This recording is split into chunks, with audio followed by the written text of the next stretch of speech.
There are, I think, in terms of police brutality, there's very few reasonable solutions that seem to be actionable. They seem to be something that you could just put into play right away in terms of like how do you deal with these violent encounters that police officers often have with people? How do you deal with the PTSD that I believe a vast majority of these police officers suffer from? Completely stressed out. Every time they pull someone over, it could be the end of their life. They might not go home to their families. They really don't know. And I think there's also a bunch of them that are emotionally and psychologically unqualified for the job to begin with. And then here we are with these calls in America, at least, to defund the police, which I think is even more ridiculous.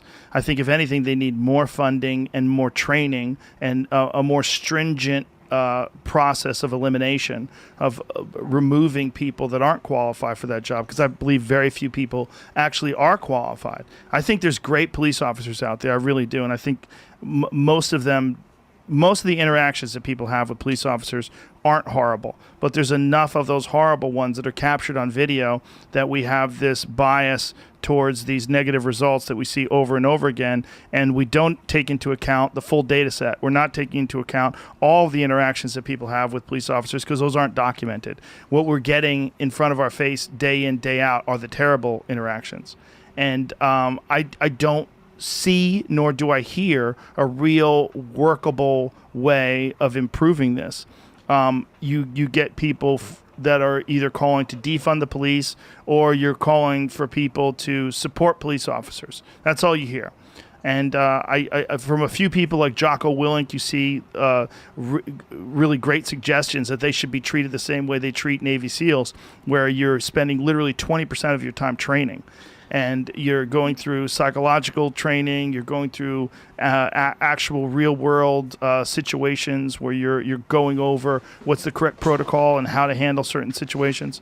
And I think it's a giant problem in our society today, and I think that's an understatement. That every time someone gets shot that shouldn't have gotten shot, particularly if it's a person of color, it becomes a gigantic flashpoint for our society. Well, let me challenge you on that a little bit, because I mean, we can have civil disagreements in the way, that's why we have discussion. I think there are things that we can do that don't require, the idea of shutting down every police department. And I think that's sort of far beyond what people talk about when they talk about defunding the police. I think the most common sense measure that is being discussed, and it's not being discussed as broadly in terms of like the mainstream news it should be, is ending police unions, right? Now, why do we talk about that? This gets back to the same thing that we talked about earlier with the court cases and the government. They get caught doing something wrong, but there's no consequence, right? And people learn from that. Each generation learns from the cases prior, right? It's in training, people learn the rules, things like that.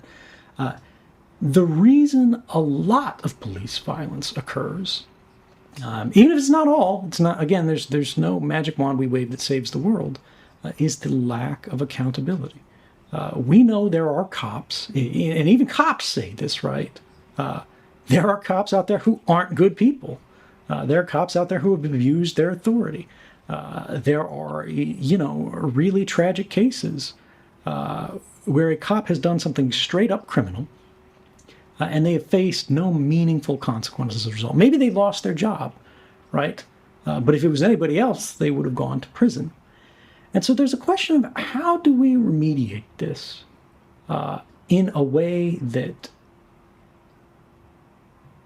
preserves the legitimate interest of, police officers as a class, but it also preserves the rights of the people who are being policed, by your own admission, at least some cases, people who are abusing their authorities.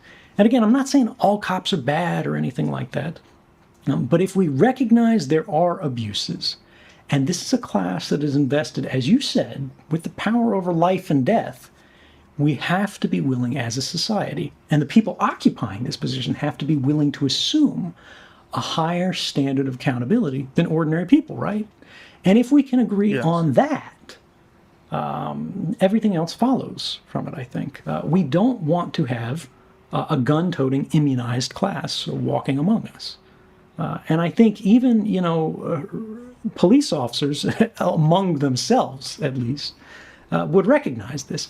But it is rational for them to resist this from the interests of their class. They're in a privileged position. Why would they give that up? The same way our spies are in a privileged position. Why would they give that up? But as a society, we exist to ask more. And you raise valid points, right? There's cops out there, go up to a dark car in the middle of the night. They're afraid they're not going to make it home to their family. That's reasonable and legitimate, right? But being a police officer is a dangerous position that people have signed up to. We give our police officers every advantage that could be given to them today.